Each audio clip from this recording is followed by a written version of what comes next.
Bom, estamos começando o nosso primeiro podcast Gigantes do Agro e hoje o nosso entrevistado é o meu amigo Kemuel Mendes, tá? Ele que é zootecnista de formação, tá? Da empresa Terra Savana, e hoje a gente vai trazer para você um assunto muito importante, tá? Que vem a cada ano que vem passando, vem melhorando e trazendo grandes resultados, que falando sobre integração lavoura-pecuária. O que isso pode melhorar para nós que estamos no meio do agro? Kemuel, seja bem-vindo. Obrigado, Thiago. Então, Kemuel, primeiramente, né, falar um pouquinho sobre você, né, sobre a sua formação, quem que é o Kemuel Mendes, né, onde surgiu. Lógico que sim, o Kemuel é meu amigo de infância, né, a gente é companheiro de viagem tem muito tempo, desde brincadeira de bola e muitas coisas aí, e tem até alguns assuntos, né, que se fosse para a gente trazer aqui hoje, né, daria bastante bate-papo, mas o foco nosso é falar sobre o agro, né, as coisas gigantes aí que tem no agronegócio que vem para somar. Como surgiu o interesse por esse ramo, sua formação? Bom, eu cresci numa propriedade rural no município de Montevidéu. O foco lá era lavoura, mas sempre tive aquele interesse, né, por trabalhar com pecuária. Sempre gostei muito de pecuária, da parte de nutrição animal principalmente. E quando eu cresci, né, teve a oportunidade tudo de fazer o curso de veterinária, mas eu percebi que o foco mesmo era partir para o lado da nutrição, né?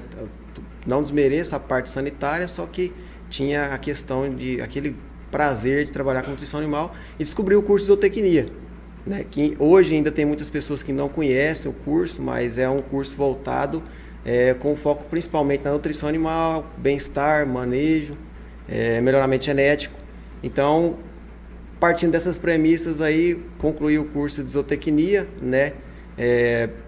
Cheguei a residir em Jataí. Hoje eu estou trabalhando com o pessoal do Grupo Terra Savana, uma empresa que está se tornando referência no agronegócio, né? Porque a gente tem valores, né? E a gente, acima de tudo, preza a paixão pelo que a gente faz. E tudo que a gente faz com paixão, a gente faz bem feito. Bacana, bacana. E visando esse ponto desde o crescimento aí que a gente, lógico, cresceu junto, né? Já um abre parênteses aqui para os nossos ouvintes, né? E as pessoas que nos acompanham. Querendo ou não, o canal Zomac surgiu pela sua pessoa, não sei se você sabe, né? Mas comentamos sobre isso. Foi, verdade. Antigamente, eu acho que em 2014, surgiu aquele desejo lá. Eu lembro, na época, você queria fazer um canal no YouTube para falar sobre pesca esportiva, né? Criava lá as iscas. Fauna silvestre. Isso. E tal. E eu, do outro lado, máquina, né? Apaixonado por máquina, formação em máquina e tudo mais, desde pequeno ali. Eu falei, cara, bacana, vamos criar, né? Vamos abrir junto. Aí foi onde surgiu o nome, né? Zomac, de zootecnia e MAC de máquinas agrícolas, né? Então, hoje, querendo ou não também, né, quero nesse podcast honrar a sua vida por essa parceria, por essa amizade há longo tempo aí, né? E não tinha pessoa melhor para começar esse podcast se não fosse você, como amigo mesmo e como profissional, reconhecendo você como profissional e como amigo. Beleza? Amém. Né? E foi uma brincadeira, né, que deu certo, né? Graças a Deus. Olha só até onde chegou isso aí, né? Cara, bom demais, fico feliz. E falando assim hoje, na empresa, na sua empresa que você trabalha, né? Essa visão, né, que eles têm de estar sempre procurando conhecimento, sempre estar melhorando. Você acha que isso, antes de mais nada, é importante, ou você acha que muitas pessoas assim, não dão muita relevância para isso? Tiago, entra naquele detalhe, né? Tem uma polarização dentro do setor rural, onde as pessoas muitas vezes têm um receio com o boi, às vezes pensam que aquilo ali vai causar um impacto na lavoura, não vai ser legal, não vai ser interessante.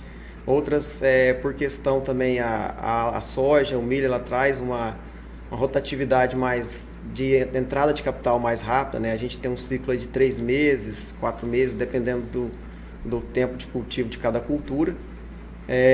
Mas enfim, o gado é um negócio que normalmente demanda mais tempo, né? Demanda mais tempo, porém é uma fonte de renda mais segura, né? Você tem um capital vivo. A gente tem um exemplo aí, o pessoal do Rio Grande do Sul, né? Teve uma seca, uma coisa que não é normal de acontecer naquela região, aconteceu, né? E secou tudo lá, as lavouras tiveram uma produtividade muito baixa.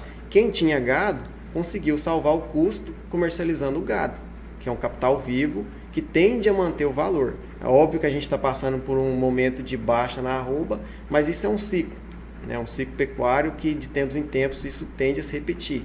E em virtude também do que a gente está presenciando aí, a pandemia que a gente está saindo agora, né, está se reerguendo, então assim, o consumo de carne, ele dá uma diminuída, fatores externos interferem nisso também. Mesmo assim, o Brasil, líder mundial na exportação de carne, né, com bastante ênfase nessa parte rural também. Então, assim, veio para somar. Eu acredito que essa polarização ela tem que, em um certo momento, ela vai acabar. Até porque hoje, né, a gente tem um preço de insumo muito alto. Você que está no setor agrícola e trabalha com isso, você sabe, é um insumo muito caro. Né? Então, um insumo caro, a gente já tem que buscar uma alternativa para poder fertilizar a lavoura. E hoje, na integração, a gente tem um ganho para os dois sistemas. Qual que é o ganho? Para a lavoura, normalmente a gente precisa fazer uma integração de milho braquiária, né, com alguma gramínea ou tirando a soja, colocando uma braquiária lá também para fazer uma palhada para a lavoura. Aquela braquiária ela tem um potencial de produção de raízes. Para ela produzir raízes agressivamente, que é o que a gente precisa, né, para chegar no fundo, trazer os nutrientes para cima, ela precisa passar por um estresse, né? Isso pode ser feito com a roçadeira, isso pode ser feito com um triton, né, uma grade. Porém, quando eu uso o gado, eu tenho um complemento de que o gado está comendo, ele está agredindo, ela está produzindo raízes, e ao mesmo tempo ele está agregando ureia no solo através da urina, ele está colocando fertilizantes orgânicos através do esterco que ele produz naquela área e ganhando arrobas, né? Eu estou construindo arrobas no animal em cima de uma área que normalmente eu estaria assim parado. A braquiária não teria um potencial tão bom quanto o gado está lá dentro. Agrega um fator biológico, porque o esterco bovino ele gera uma produção biológica bacana, né, interessante na terra. Então, sim, vem agregar.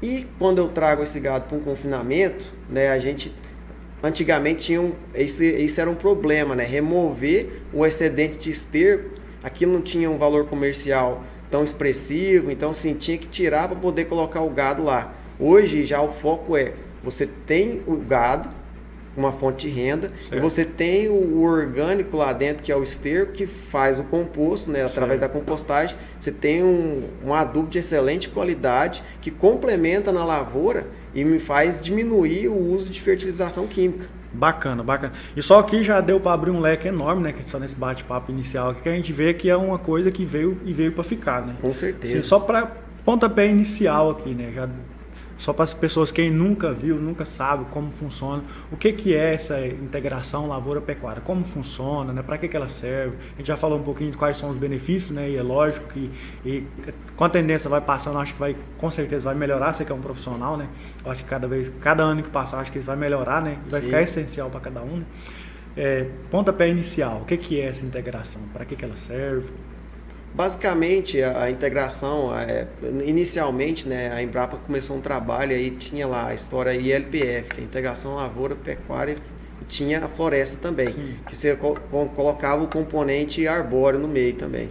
Né? Hoje, basicamente, para colocar o componente arbóreo, isso acaba prejudicando um pouco a parte agrícola, né, porque fica com um impedimento físico ali, que é, no caso, se a gente usar um eucalipto, que é uma madeira de crescimento mais rápido, dependendo do tanto que meu sistema aumentar ou crescer, aquilo já fica mal dimensionado, vai atrapalhar na plantadeira, pode atrapalhar no pulverizador. Plantio direto, se for usar a botinha, já esquece, né? Porque o enraizamento ali... Exatamente. Isso aí vai gerar um operacional, né, ao longo prazo lá, quando eu tiver que mexer, que normalmente dá uma complicada. Então, assim, o que o pessoal hoje tem feito? O pessoal está trabalhando muito com integração lavoura e pecuária.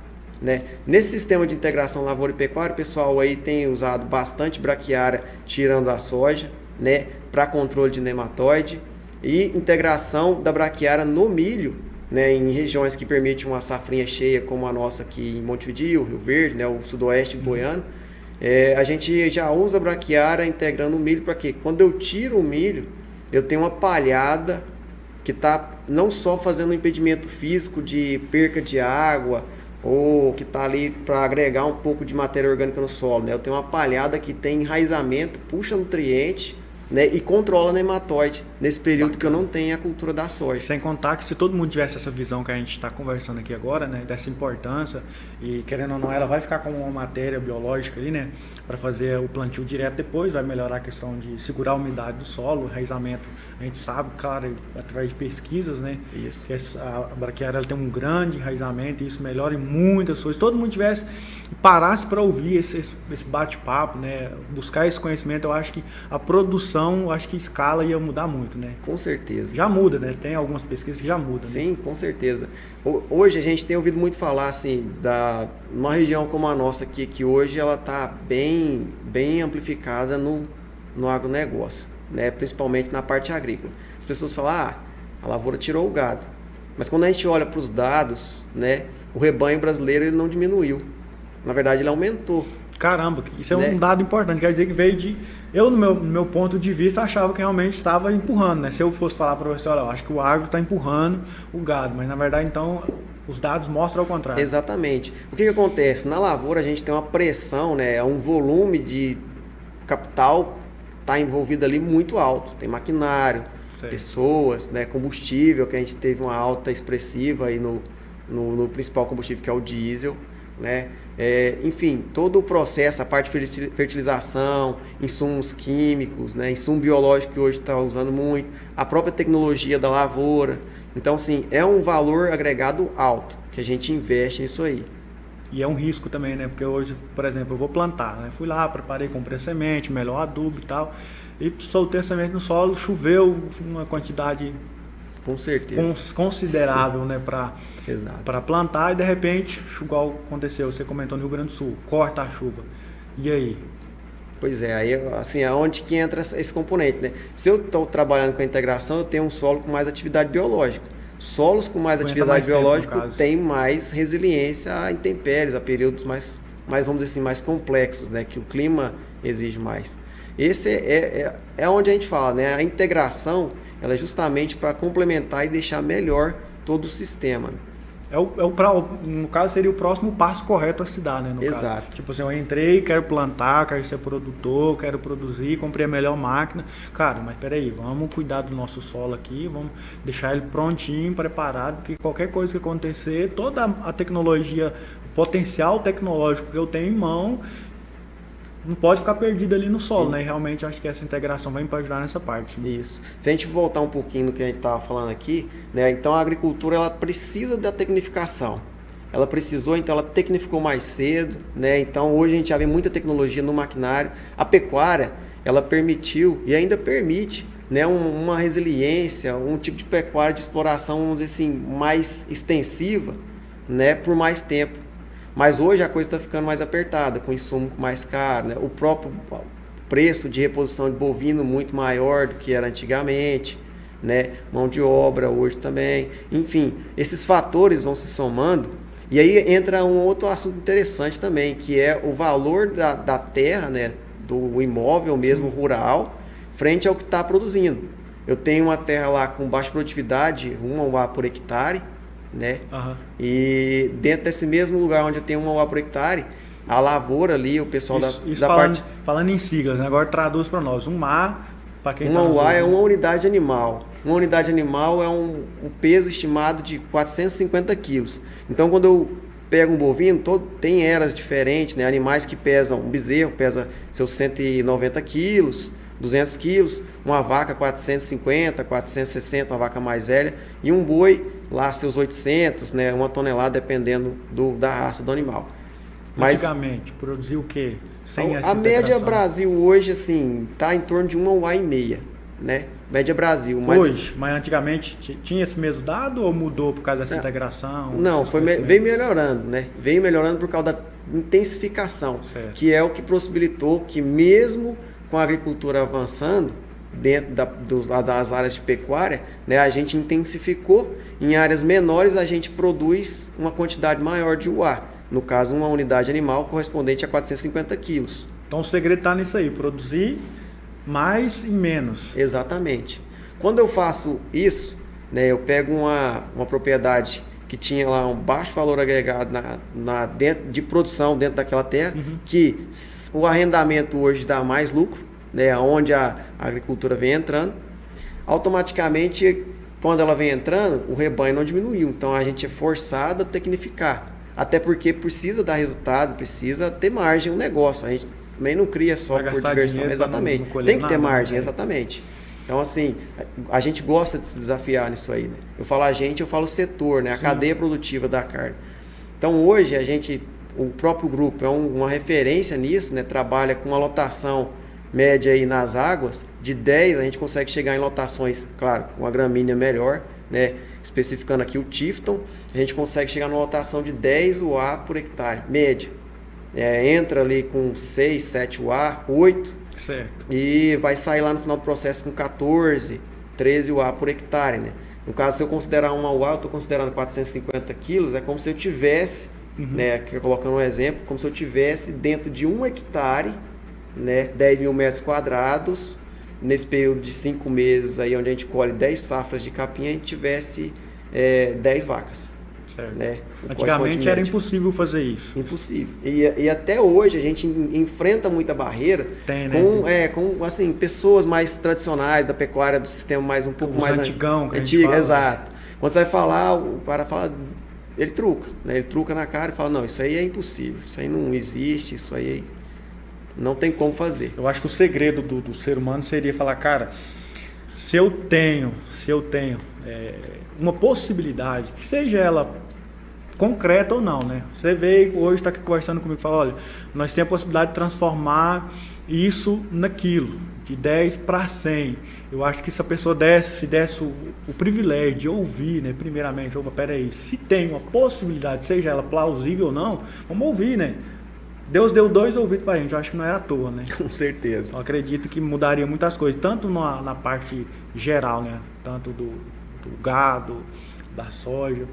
Eu falo claramente por onde eu ando, fazendo treinamento em todo o Brasil, eu vejo muitos defeitos, muitas falhas, muitos lugares ainda para melhorar. Cara, eu já cheguei a pegar terra, chão, cara, pelado, sem nada, sem nenhuma cultura ali de entre safra. Aquilo para mim eu acho um crime.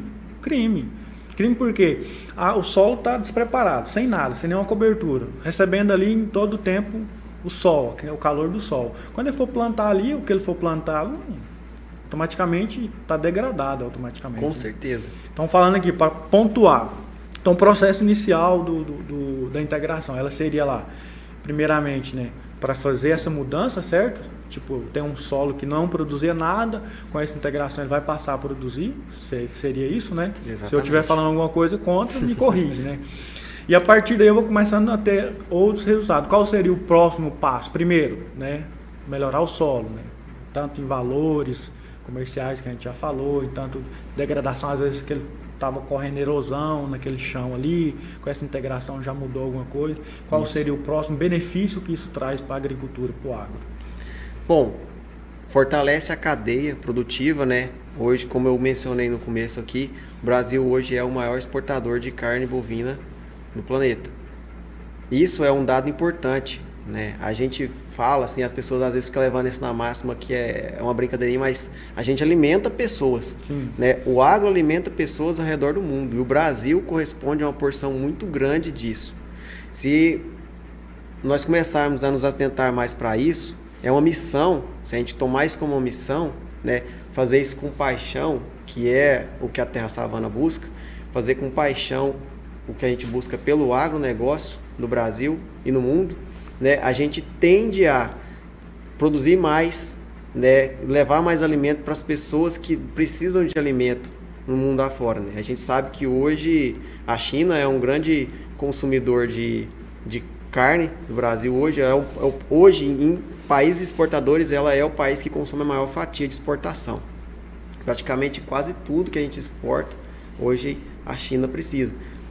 Culpa deles? Não.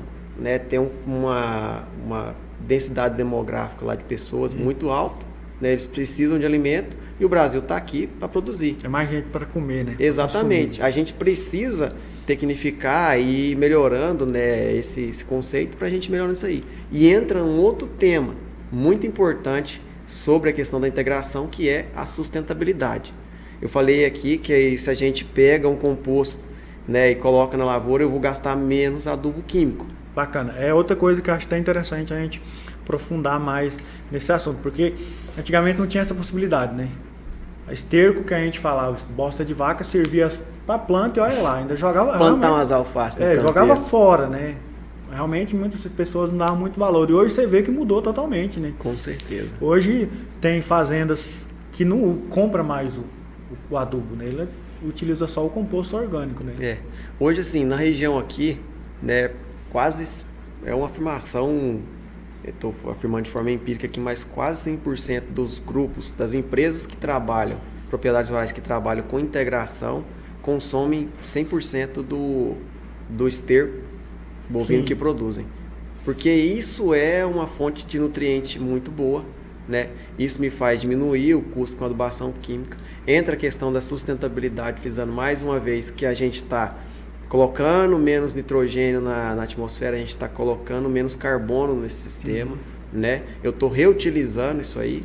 E é uma questão de preocupação hoje, né, para a gente se atentar, é questão da sustentabilidade, porque a gente viu recentemente um episódio lá na Holanda, se não me engano, né, onde o governo ele tinha assinado um acordo que ele precisava cumprir aquelas questões, né, do diminuir o impacto climático, e aí demorou-se para poder tomar uma decisão, né, para começar. E aí, de uma hora para outra, ele tomou medidas drásticas, né, penalizou os produtores rurais lá, os pecuaristas, né, tirando o uso de fertilização química em grandes quantidades, né? Questão de uso de maquinário, tudo teve reação do setor agrícola naquele país. É um episódio triste, né, para o agronegócio de forma mundial. Mas assim, ainda não aconteceu conosco, mas o Brasil também está inserido nesse sistema onde a gente tem que colocar menos carbono, né?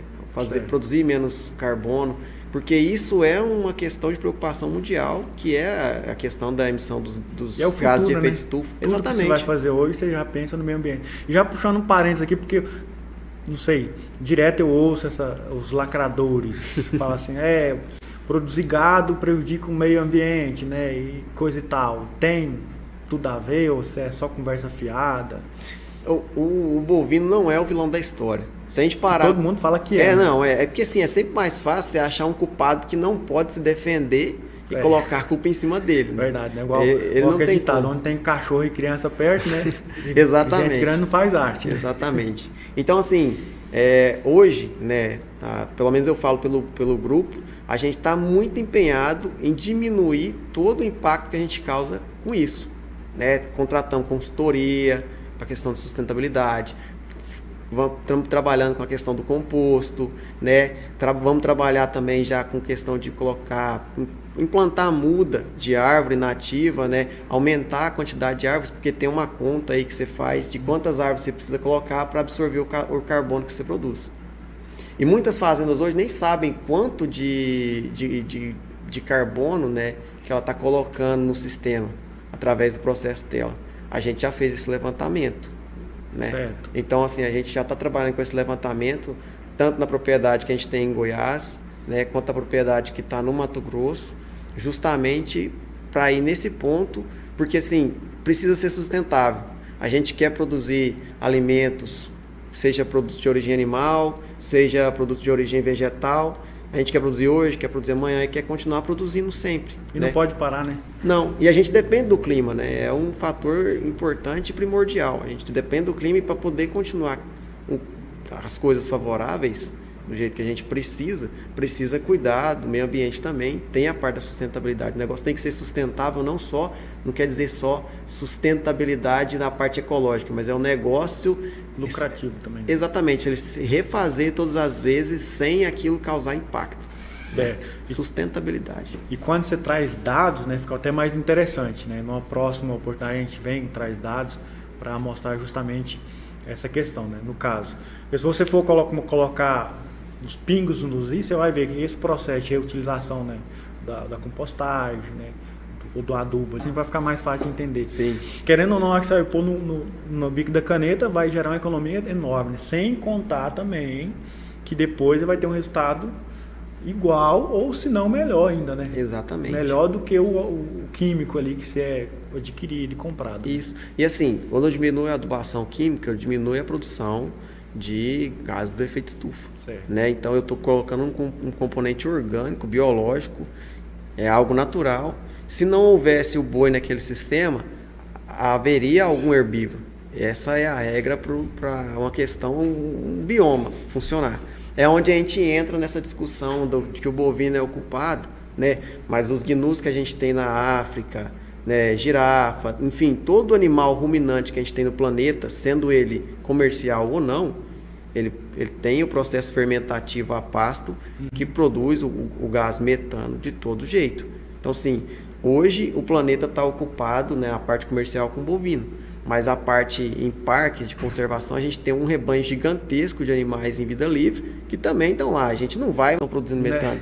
Né? Mas porque o sistema recicla isso. Hoje a pecuária intensificada, como eu te falei, a gente faz 10 safras em 5 meses de capim. Sim. Um capim altamente produtivo desse, ele sequestra carbono da atmosfera de uma forma que ele consegue captar o excedente de carbono que a gente está deixando no sistema. É até bom colocar um ponto aqui interessante nessa fala sua, porque ninguém para pensar nisso, que o capim, enfim, seja qual foi ele é uma cultura, né? Com certeza. Igual soja, igual milho, né? Todo mundo não para tentar contar isso, né? Só que diferente da soja que tem a colheitadeira para colher, no caso do capim, colhe com gado, né? Exatamente. Eu acho que é interessante. Eu estava até parando para pensar nesse quesito, né? Que realmente, se você parasse para entender que é uma cultura e essa cultura pode ser implementada, né? E vale a pena, por isso que a gente está trazendo aqui no Gigantes do Agro esse assunto, tem que ser tirado mais tempinho para analisar, estudar, porque realmente traz grandes resultados. Então, quando você entende esse processo dessa cultura, automaticamente o resultado seu vai lá para cima, né? Ou seja, vai deixar de produzir X e vai automaticamente em escala ali, né? Produzindo mais, né? E falando sobre já que o boi é a colhedeira, né? O que o cara erra ali, que você já viu, o que erra? Tipo, tô lá com a massa muito grande, né? Errei o estágio de colocar o boi, você acha que isso acontece? Ou o boi, em vez de comer, faz amassar, em vez de colher aquela cultura, tá jogando fora? Tem isso? Pode acontecer isso? Com certeza. Na verdade, esse é o desafio. Né? O desafio é porque tem um ponto ideal de colheita, igual qualquer gramínea. Quando a gente vai fazer uma silagem, a gente sabe que tem um ponto ideal para cortar o milho, né? Ele está com a maturação ideal ali. E aquela janela é muito curta. Né? Ele não, diferente do que vai acontecer com o grão, ele não vai secar e vai te permitir um prazo ali para você colher aquilo ali. Então, ele tem um intervalo ali na matéria seca que a gente tem que cortar rápido. No pasto é a mesma coisa. Né? Tem a planta, quando ela está muito nova, ela acumula bastante energia na folha, mas ela ainda está muito jovem, eu preciso esperar um pouco mais. Certo. Né? No Tifton, que a gente trabalha aqui na propriedade de São José, em Goiás, a gente tem uns parâmetros de altura, né, que a gente considera como ideais. O gado tem que sair com 12 para deixar uma massa que o capim consegue fazer fotossíntese e recuperar, e tem que entrar com cerca de 25 de altura. Dentro dessa margem de 12 e 25, eu estou trabalhando dentro da faixa ideal. Só que é complexo. Né? Em anos que a gente teve, igual o ano passado, que choveu bastante, a gente teve um volume de chuvas acima do que a gente considera normal, né? O capim teve uma produtividade muito boa. Então a gente utilizou menos nitrogênio, né? A gente utilizou menos ureia para poder fazer a adubação da pastagem. E também tivemos um pouco de dificuldade. A gente tem essa dificuldade, mesmo estando rotacionado, mesmo a gente controlando isso, tentando levar o máximo de controle com a questão da altura. Né? Porque assim, quando passa, a planta ela tem um estágio que ela está acumulando aquela energia, e quando ela passa, ela já começa a entrar num estágio de maturação, se preparando para a reprodução. Certo. No caso de uma braquiária, quando ela deu semente, ali a gente perdeu o máximo de potencial, né? Porque ela está ali, imagina uma braquiária, está dessa altura, ela está no ponto ideal. Você cortou, ela controla, vai crescer de novo, então ela está sempre vegetando. A partir do momento que ela coloca semente, a energia dela está na próxima geração. Né? Então ela jogou a energia dela para a semente, né? E toda a parte de planta ali, ela tende a senescer, então ela já fica fibrosa, não tem um valor nutritivo tão adequado. E o gado percebe isso? Com certeza. Todo mundo fala que o animal ele é seletivo, é realmente isso? Sim, sim. Quando o capim passa do ponto, ele começa a catar mais em cima, a parte de cima. Aí, então, só o brotinho. Ele não ajuda também, né? Vamos dizer assim, ele tá querendo caçar o que é bom na planta e os talos vão ficando. Aí começa, em vez de pastar, colher, né? No caso, a cultura ele faz é amassar. Exato. Fica andando mais, caçando. Isso. Caçando, vamos dizer assim, a parte nutritiva mesmo, né? Principalmente se ele tiver com uma condição de score boa, né? Dentro de uma pastagem que ele tá bom, bem nutrido, né? Mas isso não é interessante. Porque quando a gente chega a esse nível, né? O animal começa a perder desempenho porque ele tá tendo que procurar o alimento dele, né, ele perde energia andando, ele não está ali pastando efetivamente, né? Então, assim, não é ideal que a gente deixe o capim ultrapassar a altura necessária. Mas é extremamente difícil, porque quando a gente faz um manejo, um trato cultural, há um controle de pragas e daninhas, né? A gente tem que respeitar uma carência e ainda tem a questão quando o gado entra, ele está mais leve, o ar está menor, né? O capim comporta um pouco mais, mas o gado vai crescendo, o verão vai chegando ao final, o capim vai perdendo a capacidade dele de ser altamente produtivo e o boi está cada vez mais exigente. Então é uma coisa que não é qualquer gente, não é qualquer pessoa que pode fazer, né? Ouvi falando lá nos gigantes do agro que integração lavoura-pecuária é uma coisa que veio para mudar, então eu vou fazer. Não é simplesmente só falar que vai fazer, tem que estudar, tem que procurar conhecimento. Assim, a gente sempre orienta, procura orientação de um consultor. Sem instrução, sem pensar. Tem que ter a instrução profissional. Tem que ser bem instrucionado. E assim, mas é um negócio bacana. Não acho que seja um bicho de 7 cabeças. É interessante, vai ter ganho de qualquer forma, né?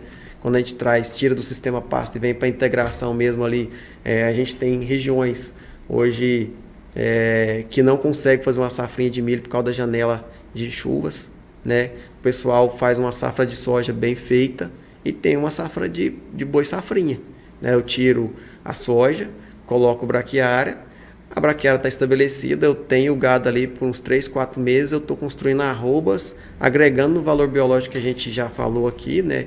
Com fezes, com um enraizamento, e depois eu tiro para deixar para não levar a exploração ao máximo, né? Com essa gramínea que está lá. A hora que passar o período das secas, ela volta a brotar novamente e a gente vem com a soja de novo, com um ganho, com certeza, de falar aqui, bem melhor. Com certeza. Eu já presenciei, né? Como eu tô nessa... Isso. Inclusive é uma forma o pessoal tem usado uma forma de corrigir pastagens colocando a soja, né? Então eu tenho um ganho de produtividade com a soja no sistema. Às vezes, dependendo do grau de degradação da pastagem, não vai ser tão alto assim, né? Mas depois a gente... No futuro, tirando aquilo lá e voltando o pasto, aquele pasto vai vir extremamente produtivo. Eu acho que o erro também seria a pessoa não entender essa questão da cultura, né? Porque ela tem que ser tratada também. Se ela é uma cultura, né? Adubação, pulverização, tem que ficar no pé em cima ali. Tem que ter um controle. Tem que ter um controle. Tem pragas, Quando a gente traz a tecnificação, né? A intensificação, todo dano, por menor que ele seja, ele é um dano expressivo. Danificou a cultura, automaticamente depois o boi, como ele é seletivo, o animal ele é seletivo, ele não vai querer mais aquela...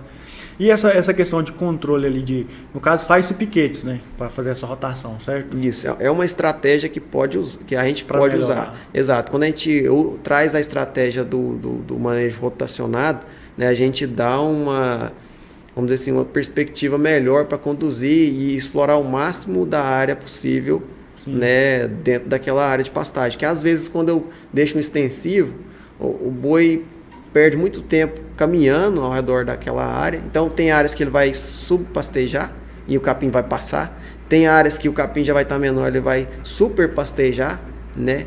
Então não é interessante. E dependendo do tamanho dessa pastagem, se o acesso é muito longe, mais longe do que ele consegue a água, a gente considera cerca de 500 metros.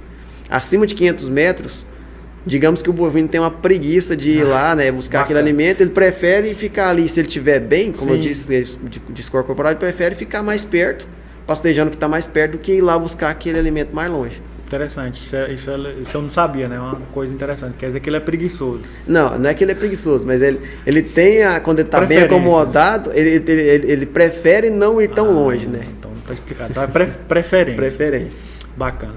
E sobre isso aí, então quer dizer que eu tenho que ter esse cuidado, né? Tratar da minha cultura, controlar ela. e tudo mais. E até interessante, falando sobre isso, porque como eu ando bastante sobre fazendo treinamento em todo o Brasil, recente agora eu estava no Tocantins, até um testemunho para te passar. Aí comentando com o cara, vi que o chão pelado mesmo, chão sem nada, nem mato, não tinha, nem praga não tem, porque o chão tá morto. Isso é para eu considero um solo morto, né? Não tem vida ali. Eu falei, cara, por que você não faz uma aplicação aqui de uma braquiária? Ele, não, realmente a gente está pensando nisso, né? Para aplicar, começar aos poucos. Eu falei, bacana, né? Eu começar no estágio, porque tem o estágio certo, né? Quando se vai fazer essa cobertura. Eu vou até ter uma área que a gente vai passar nela agora e o cara fez isso. Só que pôs gado. Cara, que eu cheguei lá, eu falei, não foi aqui. Ele falou que ela tava bonita, a área tava bonita, tava dando 1 metro mais ou menos de altura da braquiária. E não tinha nada, terra sequinha.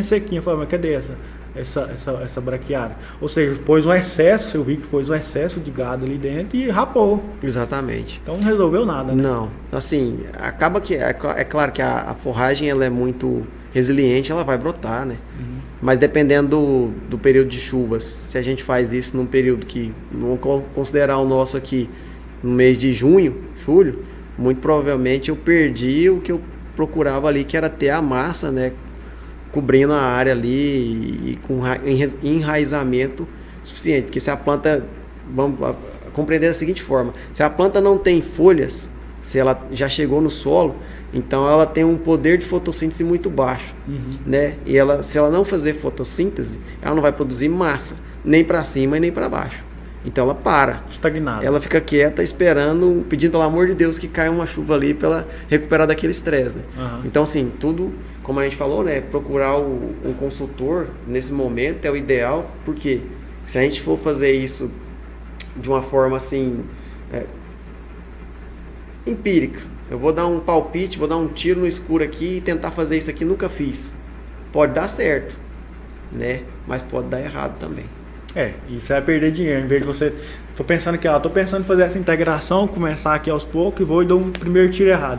Aquela sensação de, cara, eu achei que ia fazer e não deu certo. Acaba que dá uma frustração, essa frustração não vai avante. Então é bom pesquisar, correr atrás do conhecimento, fazer certinho, os passos certos, para que o resultado venha da maneira,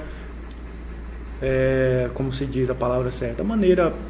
Ideal, né? Exatamente. Desejado. E acaba que assim, é uma experiência que a pessoa vai ter, provavelmente esse exemplo que você citou, o cara vai falar, não deu certo, isso não presta. Ele vai falar dessa forma. E ele vai sair disseminando, falando mal disso aí, que o sistema não é interessante e tudo mais, porque para ele teve uma experiência ruim, né? E o bacana, outra coisa para falar ainda, que o gado também estava seco. Você viu que estava fundo o vazio dele. Ou seja... Exatamente. Então, assim, ele perdeu para os dois lados. Ele não tinha a massa que ele precisava para o solo, né? Ele perdeu porque o gado pastejou tudo. E o gado, automaticamente, como não tinha um alimento ali, ele começa a perder peso. E depois que o animal está embalado, ele perde peso para ele voltar a recuperar, pode ter certeza que o valor dele está perdendo. Embaixo, você está tendo prejuízo. Né? Você está tendo prejuízo. Às vezes, assim, claro que dependendo de como o mercado reage, a arroba dá uma subida e tudo, então essas coisas invertem. E como eu falei, o boi ele é muito resiliente, ele aguenta desafios muito grandes, né? Às vezes a pessoa ainda consegue, pelo menos, empatar, né? Mas a chance de dar errado é muito grande. Então, assim, é bacana, é interessante, mas tudo, né, que a gente vai fazer, seja plantio na lavoura, seja... só pecuária exclusiva ou a integração, a gente tem que estar bem amparado tecnicamente, né? Entendendo bem o que a gente está sabendo o que está fazendo, né? Exatamente. Até porque quando você sabe, tem conhecimento do que você está fazendo, deu errado, você, peraí, agora eu vou caçar alguma coisa para corrigir aqui onde deu errado, né? Porque se você não sabe, você fala, não sei o que está acontecendo, você fica meio perdido, né? Sim. E agora falando um tema aí que é um pouquinho complicado, mas a gente tá falando, uma água, né? A gente está falando, está vivenciando isso, que é a política, né? Você acha que a política ela pode ou interfere nessa questão desse avanço que a integração lavoura-pecuária está tendo no Brasil? Vamos falar aqui da nossa casa, né? Sim. No âmbito hoje do que a gente está vendo, pode e interfere, sim, com certeza. A forma com que a pessoa que vai assumir, né, o país enxerga o agronegócio, de forma geral, aqui eu não estou falando de pecuária nem de lavoura, é o agronegócio, tudo, hortaliças, produção de trigo, soja, milho, gado, né, a pasto, confinamento, a forma como isso é visto impacta completamente, né, o que ele vai fazer, quais serão as tomadas de decisões, né, se ele vai se basear em conceitos técnicos na veracidade, ou se vai se basear pelo calor do momento, né, como você disse, os lacradores vão pedir lá, né, isso também, e o que isso vai impactar, como que ele quer que isso impacta na economia, né. Porque às vezes a gente ser o maior exportador de carne no mundo não é tão interessante do ponto de vista de consumo interno, porque se a gente tem um produto que é disputado lá fora, certo, automaticamente o preço dele aqui tende a dar uma melhorada, né? Então eu vejo de uma forma complicada isso aí. E nesse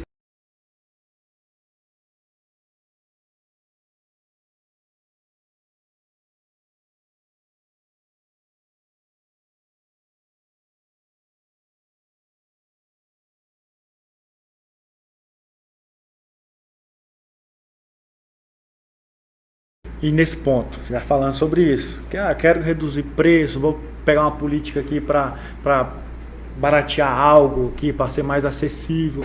Isso não vai interferir na produção? O produtor fala, peraí, eu estava produzindo bem, eu estava indo, estava sendo lucrativo para mim, agora com essa demanda, com essa nova visão aqui, peraí, vou dar uma brecada, eu vou parar. Com certeza, não dá para descartar. Tudo são hipóteses, né? A gente não sabe como que o novo governo vai reagir, mas se a gente olhar um pouco assim para hoje a América Latina de forma geral, né? A gente vê vamos citar aqui como exemplo a nossa irmã aqui, a Argentina, que está aqui do lado, né? O maior consumidor de carne bovina do planeta, né? O país que ele detinha esse título. Sim. Já não está dessa forma mais. Acabou. É assim, tá caindo, né? A cada dia mais. Porque políticas, né, de tentar diminuir o preço da carne dentro do país, acharam que a estratégia ideal era taxar a exportação. Obviamente, se eu tenho que tirar a tarifa do boi que vai ser exportado, então a gente prefere manter esse boi no mercado interno. Certo. Mas chega a conta final no produtor, não fica legal. Assim como a arroba já está no limite aqui dentro. E tudo mudou o preço, né? Se eu tenho, ou seja, eu estou produzindo bem, estou produzindo em grande escala porque alguém vai consumir, vai comprar de mim.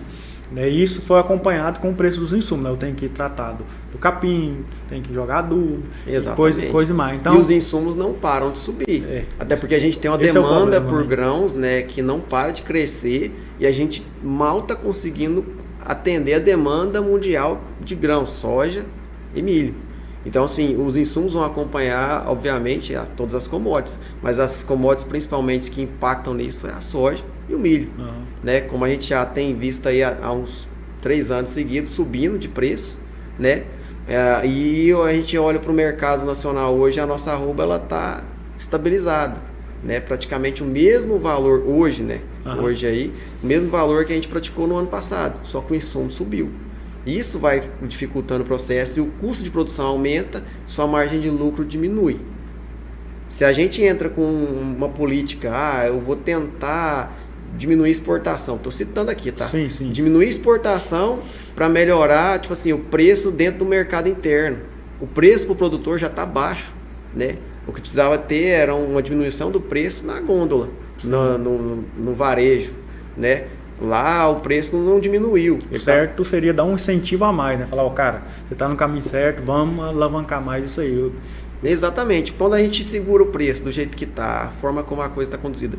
Eu vou segurar a exportação. O Brasil tem atualmente, dados do ano passado, 80% do que a gente produziu de carne bovina ficou aqui, né? E o restante a gente exportou. Então, olha que gigante que é o mercado interno, 80%. Se eu travar esses 20% da exportação... E é só 20, né? Exatamente. Assim, mas tem um valor agregado. Sim. Mas se eu travar isso aí, eu vou saturar isso aqui de carne. Obviamente que o negócio vai ficar impraticável. As pessoas tendem a deixar o negócio, entendeu? E aí, assim como aconteceu na amiga argentina aqui do lado, né? Teve-se essa visão, não deu certo, diminuiu o rebanho bovino, a carne está lá em cima, a inflação subiu, fez subir tudo. Então, assim, exatamente, está muito mais caro. Então, é claro que política influi sim, né? E a gente sabe muito bem que o agronegócio hoje ele é um negócio importantíssimo. Inclusive, hoje publiquei aqui nas redes sociais, né, o quanto que isso impacta 27% do PIB brasileiro. Tem noção do peso disso? É 1/4 do que o Brasil gera de receita bruta, vem do agronegócio. E querendo ou não, você começar a dar uma brecada nisso aí para melhorar algumas coisas, achando que vai melhorar, depois o trem faz é inverter. É a lei da oferta e procura, né? Exatamente. E agora esse 1/4 nosso diminuindo, o que acontece? O produto interno diminui, né, do agronegócio, obviamente, e assim, diminui o produto interno, todo o sistema ele precisa estar balanceado. O que acontece? Juros, inflação, preço mais alto, tudo mais caro. E vai acabar que a demanda continua, né? Continua. Ou seja, para quem eu vendi aquele, ele precisa de comprar ainda. Exatamente. Ele vai comprar de quem? Não comprou de mim, vai comprar de outro, né? Exato. Eu vou comprar de quem? Vou comprar de outro. Então, esse dinheiro que estava entrando no cenário brasileiro vai para outro agora. E eu acho que pode chegar um ponto também que está faltando, não tem aqui dentro, o pessoal não tem mais incentivo, né, para produzir. Cara, não compensa produzir. Exato. Vai caçar de quem? Vou comprar então, né? Vamos citar aqui um exemplo básico. Teve aí, acho que todo mundo está sabendo disso aí já, né? Uma empresa brasileira que produz máquinas agrícolas, né? Que ela anunciou internamente, depois saiu nas mídias, né? Alguém divulgou e daí virou um bafafá danada, aquela especulação que aquilo era forçação e tal, questão de induzir, mas não, a empresa explicou o seguinte: muitos dos produtos que ela está produzindo já estão atrelados a uma condição, né, que o cara está vendo para o agronegócio o ano que vem melhor, né? Expectativa, né? Né? Exatamente, mas dependendo de como isso reagir, de como isso se comportar, o mercado pode inverter a insegurança, né? E o produtor rural, ele é um investidor, né? A bolsa de valores atua em cima do que o mercado está expectando também. Então, sim, a partir do momento que tem insegurança, cai o investimento, a bolsa cai também, e tudo isso tende a virar um caos. Né? Então, a história pode ficar complicada. Nesse sistema, você vê, está atrelada a uma condição política para o próximo ano. Veja o quanto que essa empresa não pode perder se caso a coisa não ficar favorável, né, do âmbito político. Então, assim, eu acho que nunca na história do Brasil, né, isso foi tão impactante como está sendo agora. Né? Traz também um receio de certas situações que as pessoas têm medo, né? Questão de invasão de terra, tem esse receio, né? Então, sim, isso é um fato, não dá para negar. O produtor fica coado. Né? E usando o termo, né? Só invadimos, acho que posso até falar, só invadimos terras que não são produtivas. Exatamente. Beleza, então você é forçado a não produzir, querendo ou não, né? Não vou produzir, parei de produzir automaticamente, e agora? O que eu faço? Aí a gente entra naquela discussão, o que eu posso, qual o conceito que eu vou afirmar que aquela terra é improdutiva? Né? A partir de quantas UA eu preciso ter lá dentro para falar que aquilo é produtivo? E toda terra ela é produtiva? Toda terra tem capacidade de produção. No nosso cenário aqui hoje, olhando para a região, né, sudoeste goiano, e vamos puxar para o Brasil inteiro hoje, a gente tem o agronegócio representando 27% do PIB brasileiro. Certo. Eu acredito que não existe mais isso. Né? É óbvio que tem locais onde as pessoas estão subutilizando suas terras, mas alguém já está chegando lá dentro para poder fazer isso aí produzir, entendeu? E a gente tem essa demanda de produtos, né, lá fora, tem essa demanda aqui dentro também, então é uma questão de tempo até tudo estar, vamos dizer assim, pleno. Então, bacana. Então, essa integração ela é necessária. Eu acho que antigamente se falava pouco. Hoje a gente se vê falando mais, eu acho que ainda precisa falar mais, ainda trazer mais conhecimento. Com certeza. Ainda tem muita resistência, muito caminho, né, para andar ainda. Exato, muita resistência. A gente vive no meio rural, Thiago, você está aí com a gente, você acompanha, então assim, quantas empresas hoje você conhece que trabalham? Não são tantas assim. A gente tem isso aí, né, um movimento crescente, mas muitas empresas ainda hoje que está no sistema tradicional, né? Assim como lá antigamente o sistema tradicional era gradear a terra, né? O louco que plantou na palhada lá o plantio direto, ele foi um doido. Né? Hoje ninguém mais faz plantio convencional. E quem fala sobre isso, as pessoas até criminalizam e falam, moço, você está agredindo aí, tá? Realmente é isso, né? Porque é uma ele está destruindo, né, toda a camada biológica que favorece a cultura para ele. Então, voltando aqui, então, essa integração ela é essencial, no meu ponto de vista, e conversando com vocês traz esses esclarecimentos mais para nós e para os nossos ouvintes também, as pessoas que nos acompanham. Então ele é essencial, porque primeiro, ele vai pegar aquele potencial de terra ali, pequeno, grande, enfim, não interessa o tamanho do porte, né? Vai fazer com que ele melhore as suas condições, se estava sendo degradado, ou se estava acontecendo erosão, enfim. E vai trazer valores. Primeiro valor, que é o preço, né? Hoje, antigamente aqui na nossa região do Goiás, vamos falar, as terras que antigamente o povo vendia a preço de banana e falava que só servia para criar bandeira, né? E hoje quantos milhões se fala para se vender um hectare, um alqueire, enfim. Então mudou muita coisa por causa disso, né? E quando eu tenho lá, cara, eu tô aqui na minha terra, eu acho que o erro está nisso, né? As pessoas não entenderem isso, que é uma cultura, a gramínea é uma cultura, ela precisa ser tratada, cuidada. Você passa em algumas fazendas, tá sequinho, só no chão. Porque eu acho que aquela pessoa não está trazendo aquele cuidado, né? Então, quando a pessoa entende isso, valoriza a cultura, né? Trata dela, cuida dela, automaticamente vai ser valorizado. Porque eu passando, né? Passei aqui na rodovia, numa estrada, vi um chão ali pelado, só tem cupim.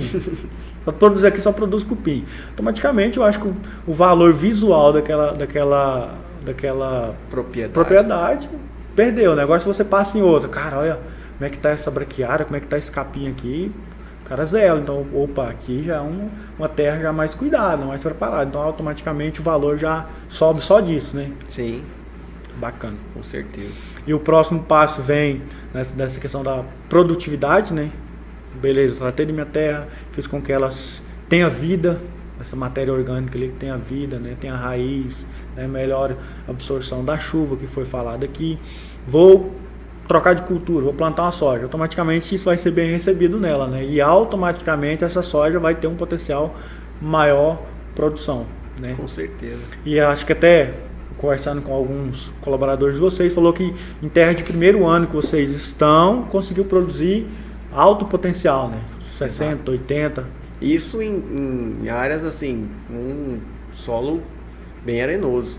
E de primeiro ano, né? Exatamente. Justamente por causa dessa demanda, né? Dessa pegada. Exatamente. Se fosse um chão que não tivesse esse cuidado, esse tratamento, eu acho que a produção teria lá 30, 40, será? Por aí. Ou menos, assim, né? Porque você parte de um negócio que está explorado, não tem nada, está zerado. Tá pobre. Você tem que refazer tudo aquilo. O gado já fez isso pra gente quando ele estava lá no pasto, né?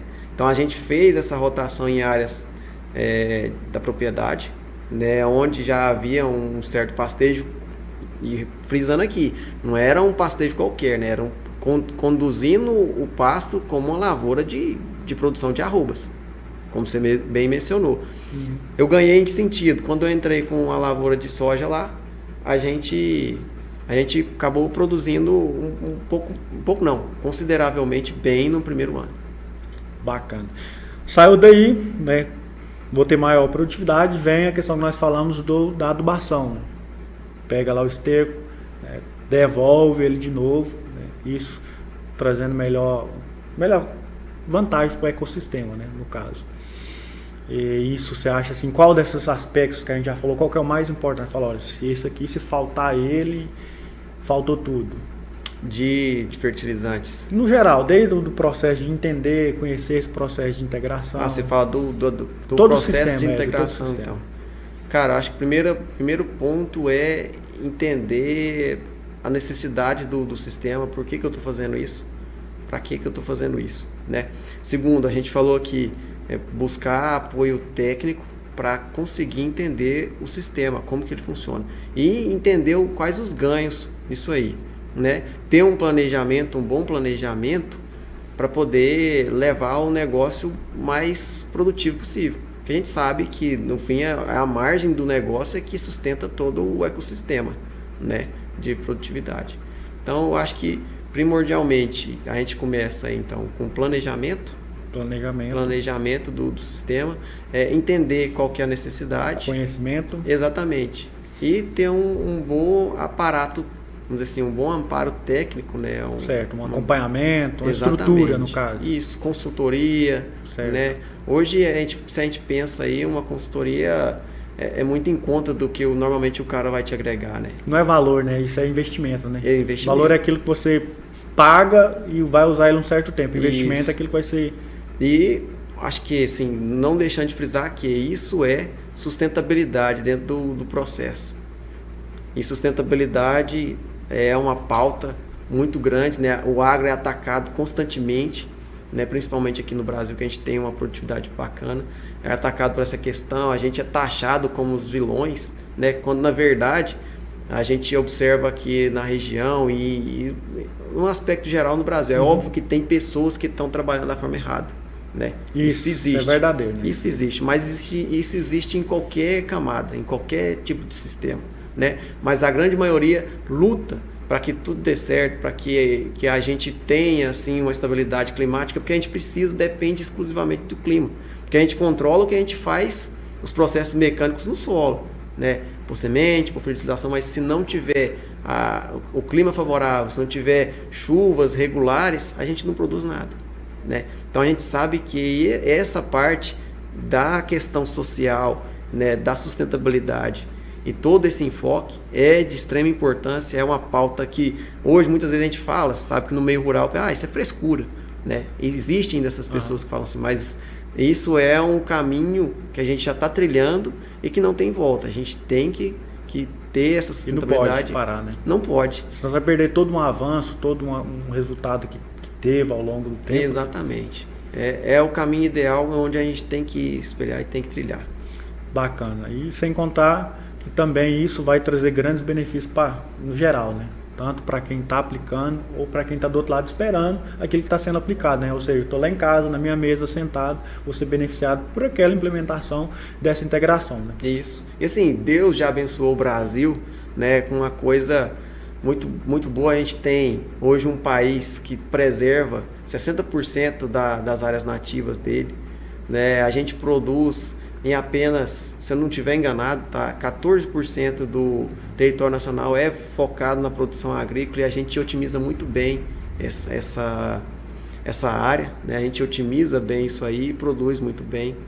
E a gente tem clima propício, tem chuvas que normalmente são bem regulares, né? A gente produz muita energia de forma limpa, né, através de usinas hidrelétricas. Hoje já tem um movimento muito grande de energia solar, né? Temos lá no Nordeste a questão das pás eólicas. Então, assim, o Brasil hoje, por mais que as pessoas tentem diminuir isso, mas ele é uma referência mundial em produção sustentável. Mas não é porque a coisa já está boa que a gente tem que parar de se preocupar com isso. Tem como melhorar ainda. Com certeza.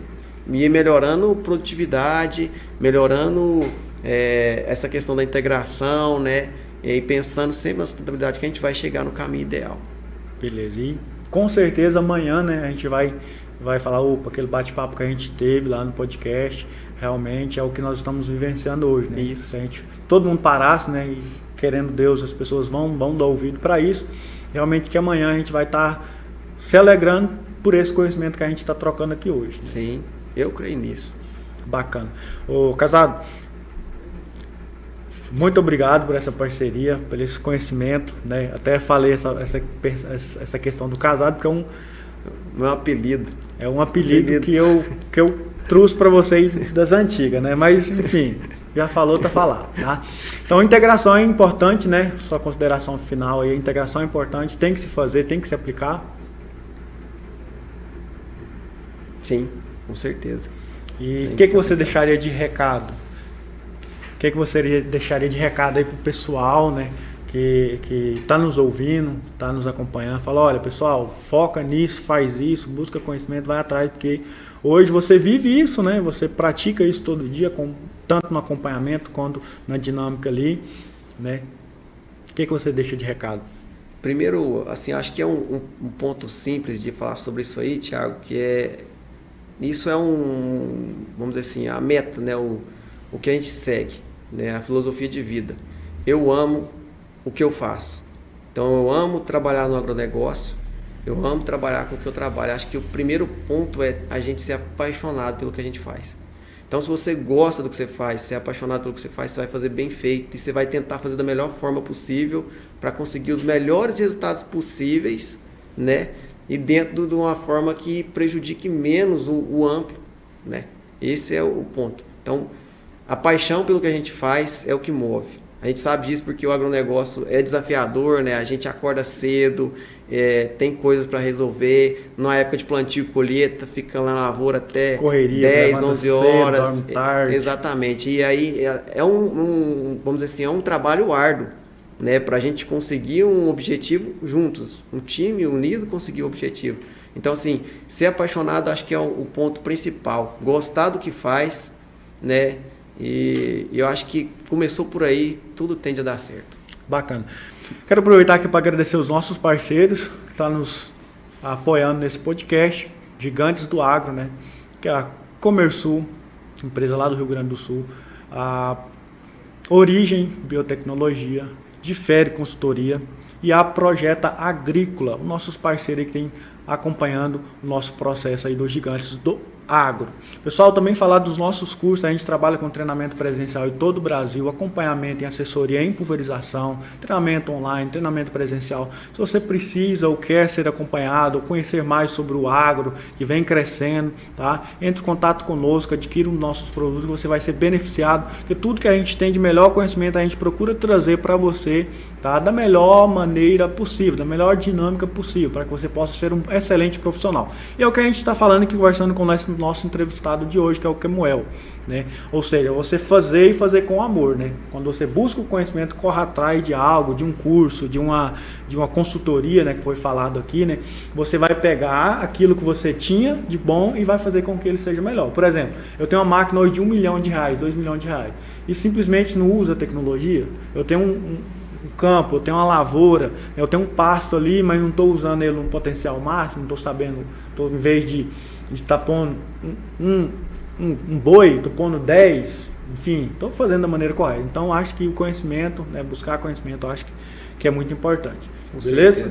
Chama o Thiago prepara a equipe, ele dá as orientações nisso aí, para otimizar a maquinária da melhor maneira possível. Bacana. Isso pessoal. aí eu falo, né, não é nem do... Não é puxando saco, não, eu conheço há muito tempo, o menino manja mesmo. Pessoal, siga nós nas redes sociais, tá? Zomac Pulverização, canal no YouTube, Instagram, Facebook, até TikTok. Você pode estar nos acompanhando nas redes sociais, tá? Suas redes sociais, deixa aí também da Terra Savana para as pessoas acompanhar seu perfil, seu material, o que vocês fazem lá de melhor, deixa aí também para o pessoal. Certo. A gente tem, para quem quiser acompanhar, né, o que o grupo está fazendo, a gente tem um Instagram, né, da Terra Savana Agro. É só ir lá no Instagram lá e procurar. A gente posta lá informações relevantes sobre o agronegócio, né? Desmentindo não, explicando melhor muitos mitos. Mostrando a verdade. Exatamente. Né? Assim, tentando fazer as pessoas entenderem de uma forma clara, né? O que é o agronegócio, né? Como que funciona, como que a Terra Savana trabalha em cima disso aí, né? Qual que é a nossa visão, quais são os nossos valores e o que a gente projeta. Então é uma área que a pessoa entra para poder aprender e aprende muito. E sua rede social tá como?